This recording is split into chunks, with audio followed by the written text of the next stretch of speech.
7 characteristics of a high-performing manager. This session, I think, will be an interesting one because what we're going to talk about is not just the 7 characteristics of a high-performing manager, but really the characteristics or the attitudes, if you will, that really help us get everything that we want out of life, both personally and professionally. And I'd like to just think about that for a moment. Let's think about what are the results that we want out of living our lives. Not what we must have or what we can have, but as you really think about it, if you were to ask people that question, what are the results that you want out of living your life?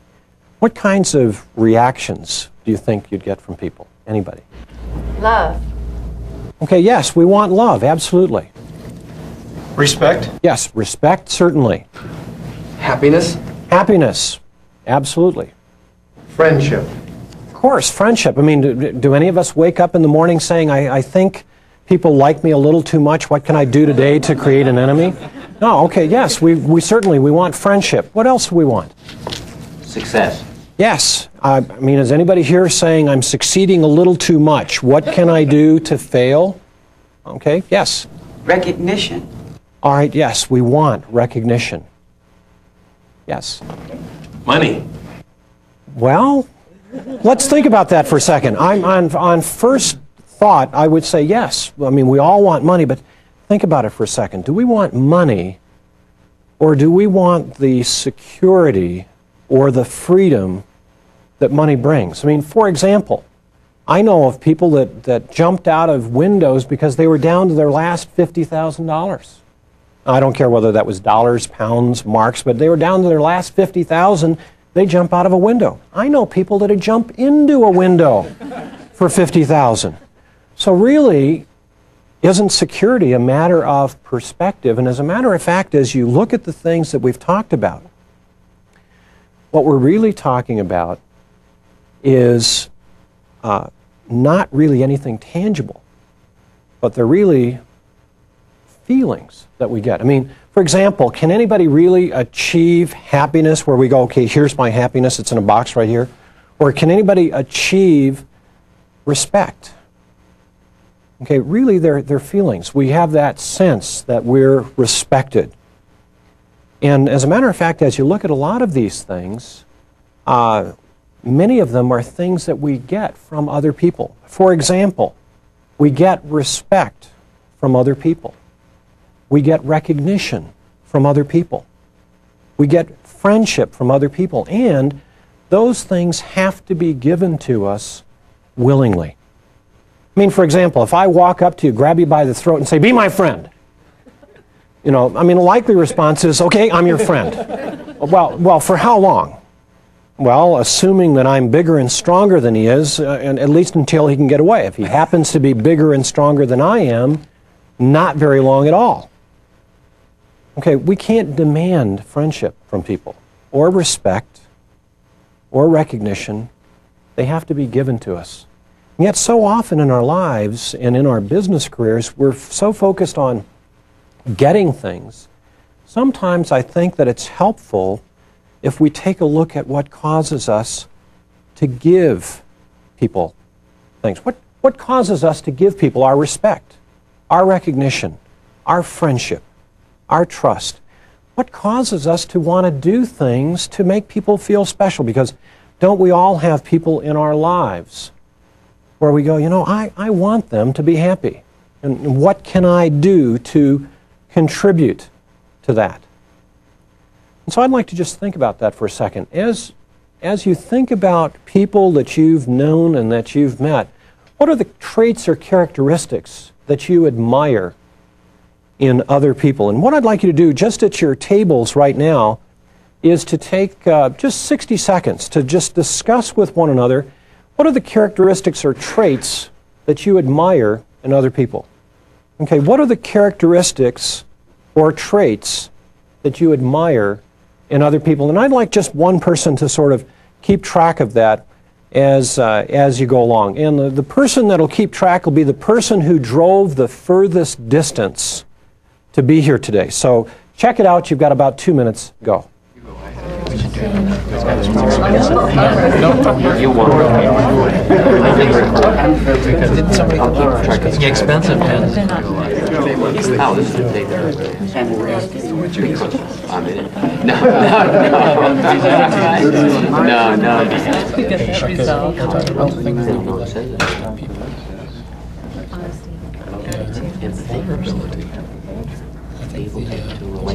Self-sacrificing. And that's not Has a direction.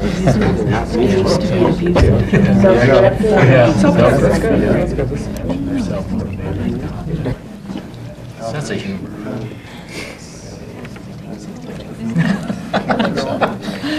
I'm a hard time someone who's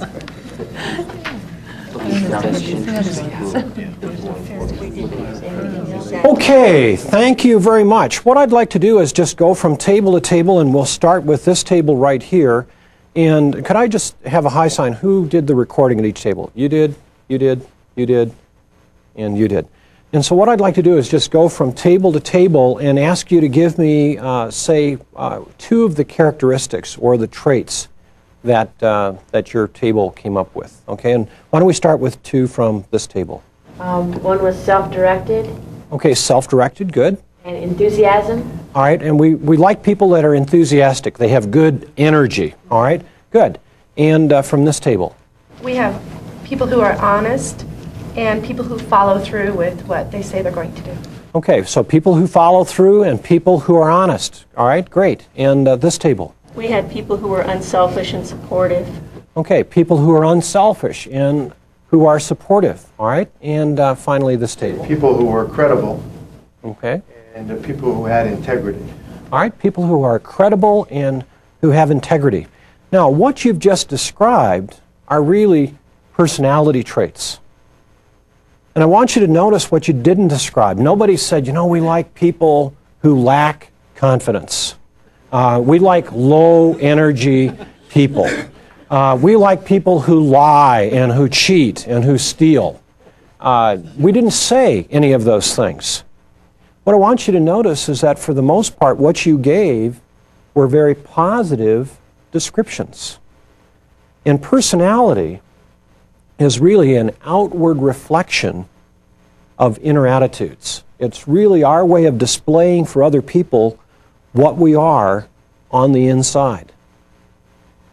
And the question then is, if this is what causes us to be attracted to other people and to give them our respect and recognition and trust, etc., it stands to reason that if you and I focused on developing those personality traits, then we could reasonably expect to gain a greater measure of respect, of trust, of having other people place their confidence in us, etc.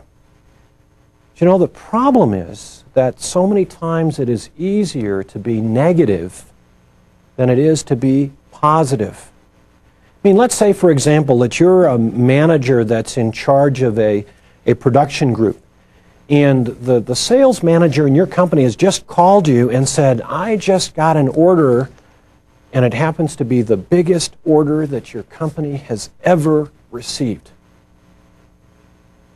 And the manager's excited, you're excited, you tell your people, they're excited. I mean, visions of bonuses are floating through everybody's head. And now, 24 hours later, you arrive at work and there's a message, urgent message to call that sales manager immediately. What's the immediate thought that goes through our minds? Lost the sale. We don't think, whoa, probably even doubled the order. But immediately, it's negative. Sometimes it is easier for us to be negative than it is for us to be positive. And yet the interesting thing is this. We burn 3 times as much energy when thinking negatively as when thinking positively and in control of our emotions and actions. We burn 3 times as much energy when thinking negatively as when thinking positively and in control of our emotions and actions. Let me see if I can give you an example. I want you to imagine for a moment that you're all single. Okay, now for some of you that's easy because you are. For the rest of you, imagine it anyway, but not too vividly. All right, so you're all single, and it's just been one of the worst days on your job that you can ever imagine. Everything goes wrong. Nothing goes right. Everybody hates you. Nobody loves you. And it seems as though every time you look at the clock, it's moving backward. And the day just drags on and on and on. As a matter of fact, by midday, you've got the beginnings of a headache. An hour later, it's a severe headache. And by the time you walk out to your car, it's about to split. I mean, so actually, you don't even walk out to your car. You slump out to your car. You slump into it. You drive home. You walk in the house. You collapse on the couch. And as you're laying there, totally whipped, totally exhausted, totally drained, the phone rings. And it happens to be a person that is the apple of your eye. I mean, you've really been sort of attracted to this person. And you didn't even know that this individual knew that you existed. But boy, you sure wouldn't mind going on a date with them. And this person says, you know, I know it's really short notice, but just this afternoon, I happen to get a couple of tickets to, and they name an event you've been dying to go to. But it has been sold out for months. And not only do they have 2 tickets, but as they describe them, you realize they're the 2 best seats in the entire house. And so the person says, I wonder, would you like to go with me tonight? And so we say, you know, I really appreciate the offer, but it's just been such a bad day. I think I just want to take a nice hot bath and go to bed. Right? Wrong. Instantly, we've got all the energy we need to go out and enjoy that evening's activity. And there's only been one thing that changed, and it changed just like this. What is it? Our attitude. We burn 3 times as much energy when thinking negatively as when thinking positively and in control of our emotions and actions. The problem is that negatives have ways of disguising themselves as positives, and that's especially true in organizations. Negatives have ways of disguising themselves as positives. Let me give you 3 examples. We confuse doubt, which is negative, with caution, which is positive. We confuse fear, which is negative, with realism, which is positive. And we confuse criticism with evaluation. Let me see if I can illustrate that for you. It's not that I have any doubts about this project, but I do think that we ought to proceed cautiously. I move that we appoint a committee to oscillate, vacillate, procrastinate, to gather facts. And if this committee takes long enough, we may not have to make the decision. And if we have to make the decision and it turns out that we were wrong, we've got a lot of people we can blame. And if it turns out we're right, we can all try to grab off the credit. And so doubt, which is negative, disguises itself as caution, which is positive. Or fear with realism. And I see this very especially in sales organizations. I mean, you've got a sales meeting and people are setting their goals. And they're going to aim for the moon and they're going to shoot for the stars until you get to this one person who says, you know, all these big goals I hear sound great, but I'm going to be realistic. And what this person is saying is, I'm going to set a goal so low that if I do nothing, I'll still achieve it. The fear of failure disguises itself as being realistic. Well, let me ask this. Which one of us gets excited over watching somebody high jump 3 feet? I mean, most of this room can fall over 3 feet. All right, but the fear of failure disguises itself as being realistic. And finally, criticism with evaluation. Now, I don't want you to feel that I'm criticizing you, but I would like to evaluate your rotten performance. And so criticism, which is negative, disguises itself as evaluation, which is positive. And you see, sometimes I think that if you really want to be able to tell the difference in what someone is saying to you, or even in what you might be saying to somebody else, look at the difference between intent. Why am I saying this to you? Am I saying this to you because I want to build you up? I want you to be more effective? Or am I saying this because I want to tear you down? I want to make you feel bad. Matter of fact, I'm having a bad day, and I'll feel better if everybody else around me feels bad too. You know, it's like someone who is 5'6" but would like to be 6 foot tall. If I just cut 6 inches off of everybody that's 6 foot, we'll be the same height. Well, being the same height doesn't make me 6 feet. So let's think about what's our intent when we say something to someone. You see, there's a difference between judgment and discernment. Judgment is pointing out with a view to condemnation. I really want to come down on this person. And discernment says I'm pointing out with a view to improvement, or with a view to correction, or a view to restoration, to making things right. And I think that's what we need to look at as managers, but we also need to look at it in terms of our other relationships. Why am I saying the things that I say to other people? Am I doing it because I want to improve things and make them better? Or am I doing them just because I feel that need to give someone a little bit of a dig, a little bit of a needle? And think about it. I mean, do we really enjoy needles? Do we really enjoy those digs? Oh, give me another one. That was really good. Not on our most normal days, I suspect. All right, so then the question is, we've got these personality traits. They're related to attitudes. And there are actually 7 attitudes that if you and I will work on developing them as managers and as individuals, it'll increase the impact that we have, the credibility that we have, the integrity that we have, and the results that we have with other people. And let me give you those 7. First of all is understanding. Now, I don't think that it's possible to totally understand every single human being, but I believe that it's possible to have an attitude of understanding. Matter of fact, a friend of mine, Bob Conklin, tells a story that I think fits perfectly here. I want you to imagine for a moment that you've just gotten the car of your dreams. Matter of fact, this car hasn't been invented yet, but we'll call it a Zephyr 360. I mean, any car you can imagine, this car is better.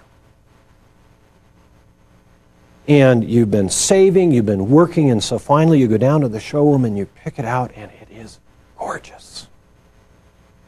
And so you get into it, and you're driving down the street, and you're smelling the smell of that car. You're seeing the admiring stares of people as you drive by because this car has just barely become available. You've got one of the first in your area.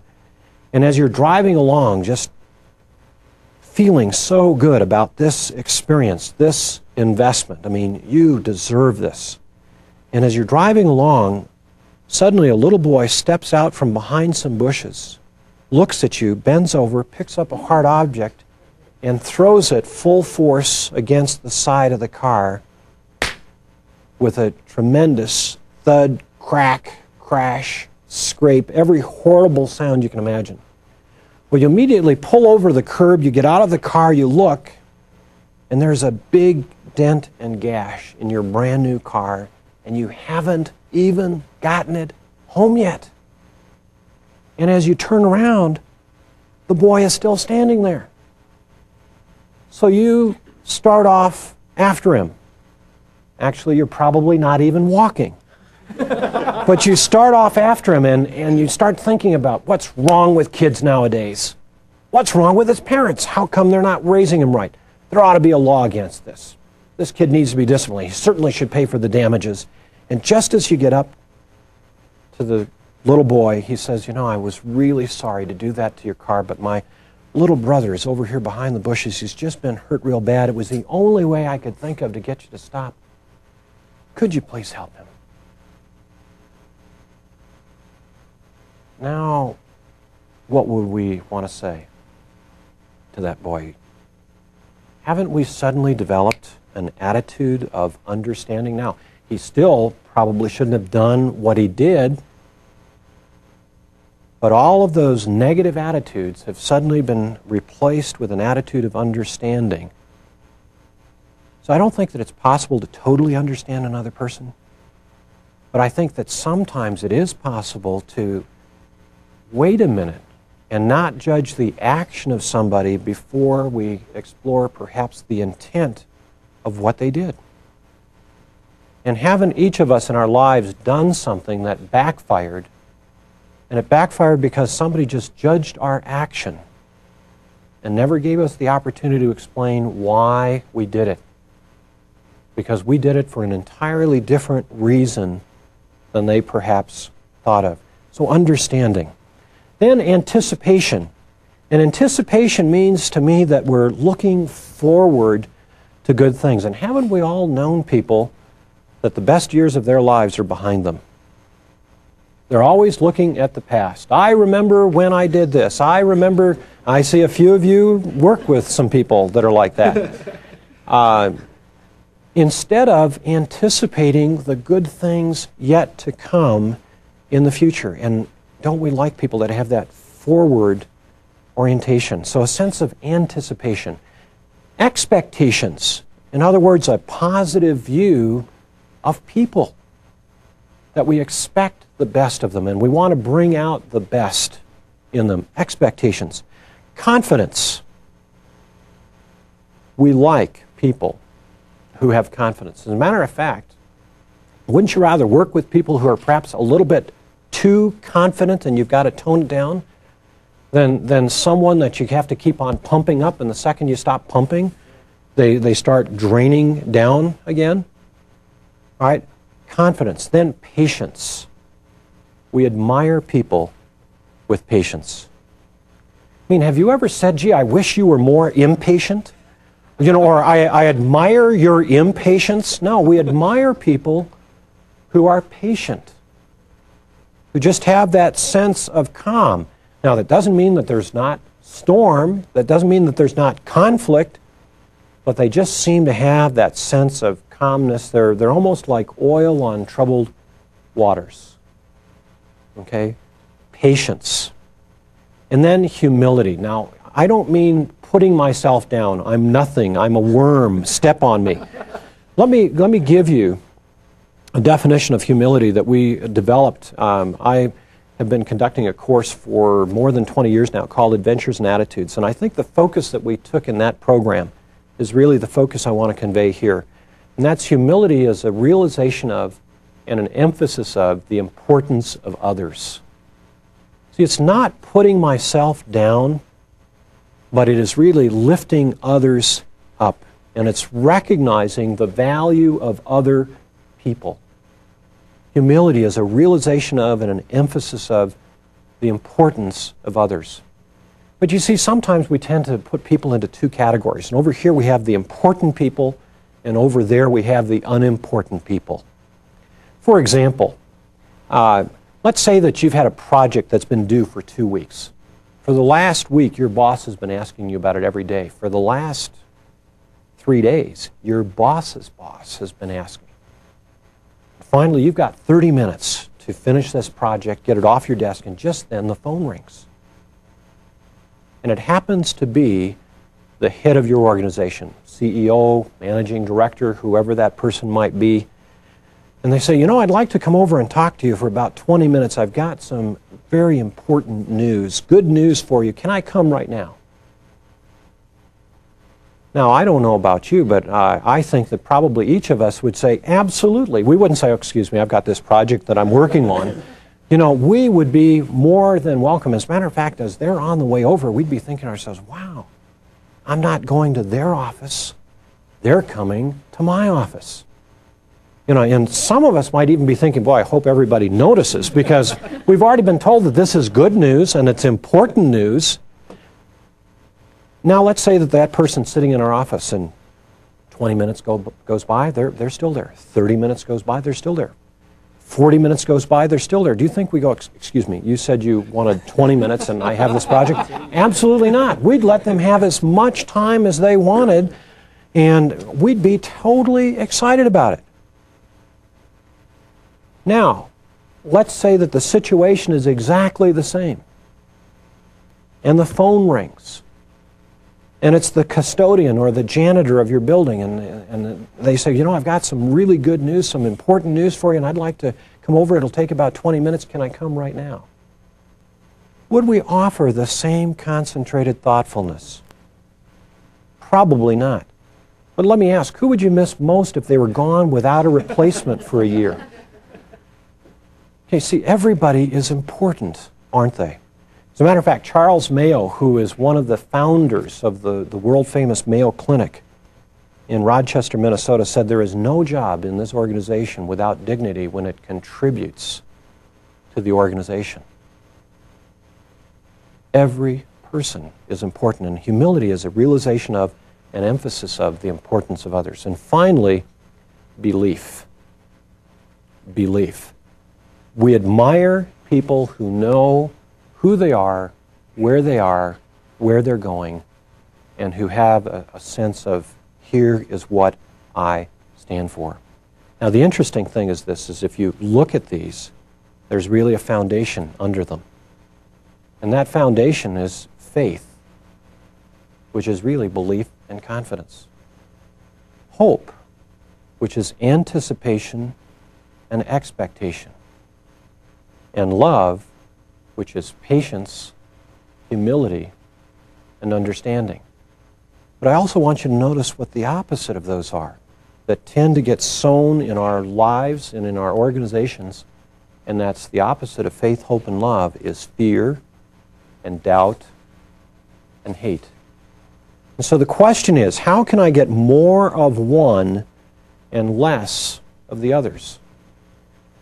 And the process that you and I can begin to use, if we're not already using it, is a process called affirmations. James Allen, almost 100 years ago, wrote a book called As a Man Thinketh. And he likened our minds to a garden. And he said, we can either plant useful seeds which spring up and produce good things, or if we plant nothing, then weeds get sown. And unproductive, unfruitful, harmful things grow up. There is no such thing as a vacuum. We're either getting more of one or we're getting more of the other. And the seeds that you and I can plant in our lives are thoughts. But see, a lot of people will try affirmations, or one of the terms that is used for affirmations today is self-talk. And they say, oh, I tried that positive thinking. I thought a positive thought. Nothing happened, so I decided to stay the way I am. And what I'd like you to visualize is, let's say that I had a glass of water. And that water represented all of the negatives that I've been programmed with. I'm not as smart as some people. I can never lose weight. I'll never get ahead. I never get the breaks. I'm not appreciated. And we have all of those. Well, see, people would like affirmations to be sort of like a rock. You just take it, smash it in, it's gone. Well, you know, it took most of us 20 and 30 years, and for a few of us more, to develop all of those thoughts and beliefs that we have. And the idea that any one thought is going to just totally transform that is not too likely. But see, affirmations are more like a grain of sand. Here's that glass of water. I drop that one grain in, nothing much happens. But what happens if I continue to drop those grains of sand in? What will eventually happen to the water? Yeah, it spills over. It gets displaced. But it's not something that's instant. It's a process. As a matter of fact, Maxwell Maltz published a book called Psycho-Cybernetics, and in that book, he said that his research showed that it took 21 days to replace one attitude or habit of thought with another, just as it takes 21 days to develop a new physical habit. For example, if you and I went to another country, and let's say that, for example, in the United States, we drive on the right-hand side of the road. If we were transferred to England, would we say, I guess I give up driving? No, it might be awkward, but at first what we'd do is we'd be very cautious about driving on the left-hand side of the road and the steering wheel in a different position in the car. But after a number of times of practice being very, very cautious, we'd start running on automatic pilot just as we do at home. We wouldn't say, I'm never going to drive again. I mean, if we worked during the day and for some reason we had to start working at night, would we say, I'm never going to sleep again? No, it might be awkward, but we would develop a new habit of sleeping. Well, we can also develop new habits of thought. And it's a choice. And we can do that through the affirmations that we choose. And let me just suggest some to you. I am the predominant creative force in my life. Because I think that sometimes we give responsibility to other people. We're waiting for somebody else to make us happy. Or waiting for somebody else to give us a break. Or waiting for somebody else to give us a promotion. But I can begin to say, I'm the predominant creative force in my life. I am responsible for the things that happen to me. Because if I'm responsible, then I can also make some different choices. And that's what makes us unique as human beings, is that we have the power of choice. We can let things happen, or we can make things happen. I grow in positive ways each day. I am a master manager. And right now you might look at that and go, I am a master manager? But you see, you've got to see yourself doing something before you do it. You've got to see yourself achieving something before you can achieve it. There was a study done at the University of Illinois that related to basketball. And most of you know that in basketball, when there's a penalty, a foul called, oftentimes a player gets to go to a free throw line and they shoot at a basket. Well, what they did is they took 3 groups of students and had them shoot free throws to see how well they could do at that particular activity. The one group, they had to do nothing for 30 days. The second group practiced shooting those free throws an hour a day, every day. The third group sat with their eyes closed and mentally envisioned shooting that free throw, seeing the ball arch up through the basket for 10 minutes a day. At the end of 30 days, they tested them. The students that had done nothing showed no change. They weren't better, they weren't worse. The students that practiced for an hour a day showed a 19% improvement. The students that visualized for 10 minutes a day showed a 21% improvement. They had had an actual improvement in muscle memory in a physical skill through the thoughts that they planted in their minds. That's the power of how you and I think. That's the power of affirmations. So, can you imagine for a moment somebody that would go into an athletic event thinking, maybe I'm not the greatest? And by the way, I mean, this was probably one of the most world-famous athletes of certainly this century, but who sort of coined the phrase, or who's known for saying, I am the greatest? Yeah, Muhammad Ali. I mean, can you imagine if you had a bet on him in a fight, and just before the fight he was interviewed by an announcer, and Ali said, you know, I was thinking today, maybe I'm not the greatest? I mean, you've got to believe that. Think about any favorite athletic team that you've got. Can you imagine the captain being interviewed saying, I think we're just going to get killed today? You know, well, let's get that captain out of there. Let's have somebody else in charge, because you've got to believe, you've got to see it before you can achieve it. Same thing is true with management. I'm a master manager, and I've got to see that, think about that, and again, how do the words that I convey to other people affect the results that I'm going to get? And am I saying those things with the goal of building Or am I saying those things with the goal of tearing down? And the more that we program our own thinking, the more we're able to respond even in negative situations in positive, more productive ways. I am understanding in my relationships with others. And for those of you with children, I believe in, love, trust, and respect my children. And I convey this confidence in my everyday interactions with them. I am patient, skillful, and understanding in dealing with all members of my team. Now, you might say that one the first time and actually say that with a note of skepticism, but isn't that the direction that we want to go? We want to be patient. We want to be skillful. We want to be understanding in our relationships with all of the members of our team. Because some people are automatically lovable, and there are some that are just a little less lovable than others, but they are still members of the team, and we need to find ways to work with them. I'm vitalized by new goals, new dreams, new ambitions, and I face each day with enthusiasm and confidence. And for when problems come around, we might say something like, I'm ready to handle any problem with calmness, confidence, and assurance.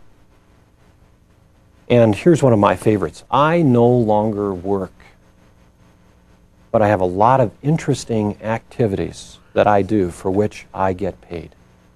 So let me suggest this to you as an implementation strategy. Let me suggest that you get an index card, a 3x5 card, and choose some affirmations for yourselves. It might be some of those that I've recommended to you, but you can also modify, adjust, or adapt based on your own situation, the areas of growth that you want to experience. Let me suggest that you write them on a 3x5 card. When you get up in the morning, read them aloud once to yourself. Matter of fact, what I like to do is actually say it to a mirror so I can get that facial expression right. And then midday, again, just slip it out, even if I'm sitting there at my desk, and say them out loud. If it's inappropriate to say them out loud, just repeat them silently. I mean, I can understand being in the middle of a group of people not wanting to go, I am a master manager. Okay, but I can certainly say that to myself. And then at the end of the day, see, there's an important reason for writing things down, because you see, writing crystallizes thought, and thought produces action. Don't just think it, ink it. Stephen Grellet, a French-born Quaker who died in 1855, said, I shall pass through this world but once. Any good, therefore, that I can do, or any kindness that I can show to any other human being, let me do it now. Let me not defer it nor neglect it, for I shall not pass this way again. Our friends, our families, our coworkers, and our employees are looking for someone that can help empower them to become the best that they can be.